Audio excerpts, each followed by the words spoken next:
Kami yang ditahan. Bebaskan Kapolri!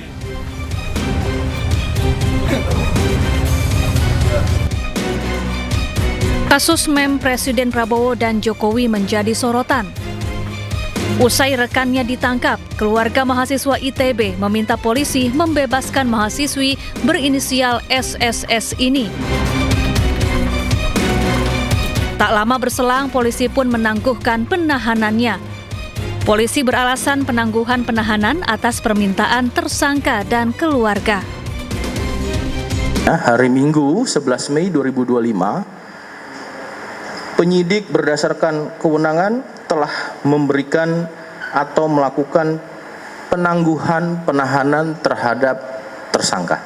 Permohonan dari tersangka melalui penasehat hukumnya, serta dari orang tuanya, juga berdasarkan atas itikat niat baik dari tersangka dan keluarganya untuk memohon maaf karena telah terjadi kegaduhan. Pemerintah pun buka suara melalui Kepala Kantor Komunikasi Presiden Hasan Nasbi. Pemerintah mengusulkan pelaku yang masih muda ini sebaiknya dibina. Kalau ada pasal-pasalnya kita serahkan ke polisi, tapi kalau dari pemerintah itu kalau anak muda ya mungkin ada semangat-semangat yang terlanjur, ya mungkin lebih baik dibina ya. Karena masih sangat muda, bisa dibina bukan dihukum gitu. Sebelumnya media sosial dihebohkan dengan unggahan meme Presiden Prabowo dan mantan Presiden ke-7 RI Joko Widodo. Seorang mahasiswi ITB pun sempat ditahan dan dikenakan pasal Undang-Undang ITE. Alasannya, meme yang dibuat bermuatan asusila. Tim Liputan iNews melaporkan.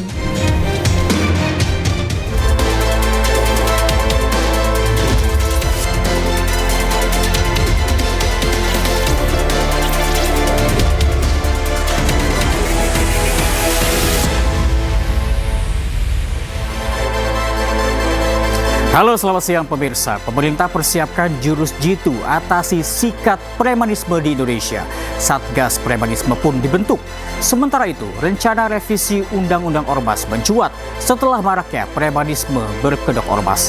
Dan selain informasi tadi, kami juga akan hadirkan beragam informasi menarik dan terkini terkait kebijakan hingga kegiatan para pemimpin bangsa.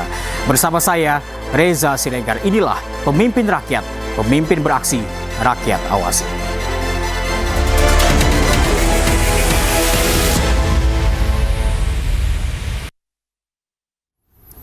Pemirsa, aksi premanisme di beberapa daerah membuat resah warga. Pemerintah pun bentuk Satgas Premanisme untuk menjaga keamanan warga.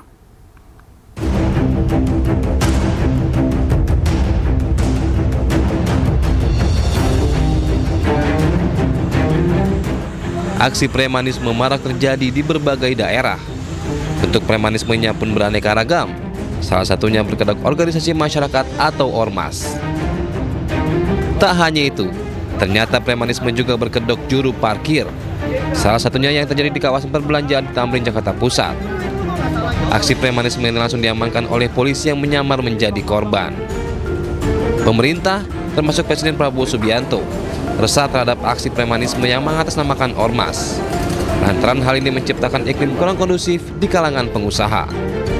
Terus terang kita juga merasakan keresahan karena seharusnya tidak boleh aksi-aksi premanisme yang apalagi dibungkus dengan organisasi-organisasi tertentu, mengatasnamakan organisasi-organisasi masyarakat, tetapi justru tidak menciptakan iklim berusaha yang kondusif. Pemerintah pun langsung bergerak cepat membentuk Satgas Anti Premanisme yang dipimpin oleh Menko Polhukam. Sejumlah sanksi disiapkan bagi preman yang berkedok ormas, salah satunya pencabutan izin ormas. Tim Liputan iNews melaporkan. Satgas Premanisme berada di bawah kepemimpinan Menko Polhukam Budi Gunawan. Dalam pelaksanaannya, Satgas ini akan bekerja sama dengan pemerintahan daerah dan menteri-menteri terkait, salah satunya adalah Kementerian Dalam Negeri. Jadi Satgas ini lebih utamanya adalah bagaimana menegakkan aturan-aturan yang sudah ada. Jadi siapa yang berbuat apa. Sekali lagi, yang kalau pidana ya otomatis penegak hukum kepolisian. Kalau yang berbadan hukum dari Kementerian Hukum. Kemudian kalau yang terdaftar di Kementerian Negeri, otomatis dari Kementerian Negeri. Salah satu sanksinya adalah membuat surat untuk melepaskan status keterdaftarannya. Nah, apa resikonya ya ormas-ormas yang tidak terdaftar, yang dinyatakan tidak terdaftar ini tidak mendapatkan pelayanan fasilitas pemerintah. Aksi premanisme ormas di sejumlah daerah dinilai telah mengganggu iklim usaha sehingga membuat investor enggan masuk ke Indonesia.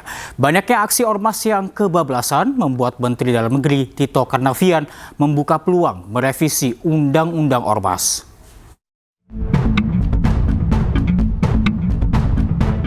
Buntut arogansi dan premanisme ormas di sejumlah wilayah, muncul wacana merevisi Undang-Undang Nomor 17 Tahun 2013 tentang organisasi kemasyarakatan.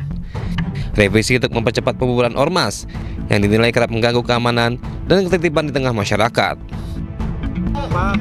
Menteri Dalam Negeri Tito Karnavian membuka peluang merevisi Undang-Undang Ormas. Menurut Tito, banyak peristiwa ormas yang kebablasan sehingga harus ada pengawasan dan audit keuangan yang ketat. Namun, undang-undang bersifat dinamis, sehingga perubahan situasi juga bisa memengaruhi isi dan pelaksanaan undang-undang.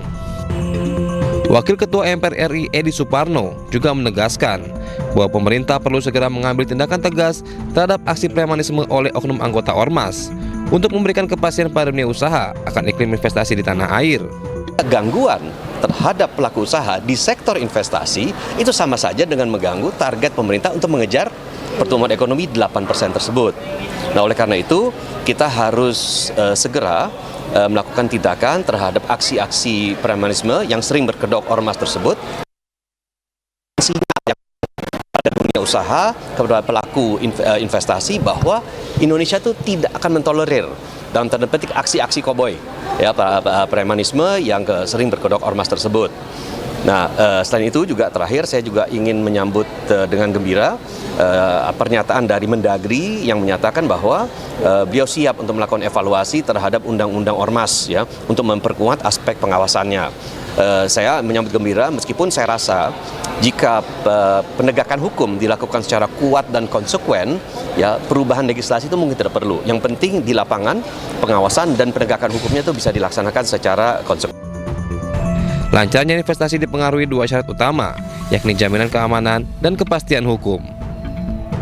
Tim Liputan iNews melaporkan. Menteri Pertahanan Syafri Syamsuddin menghadiri acara Rusia Victory Day Parade 2025 yang ke-80 di Moskow, Rusia. Acara tersebut juga dihadiri lebih dari 20 pemimpin negara.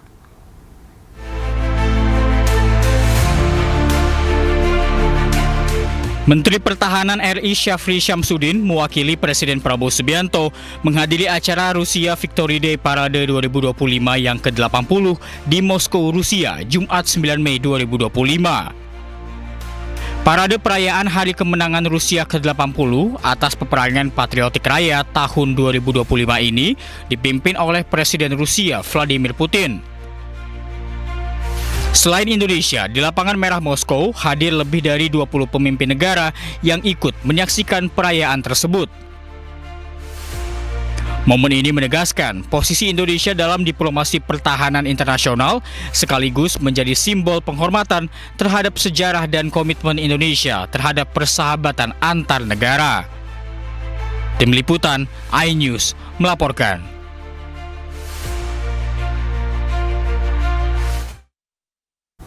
Marak keracunan diduga akibat menu makan bergizi gratis, pemerintah pun meminta maaf. Selengkapnya usai jeda, tetaplah di Pemimpin Rakyat.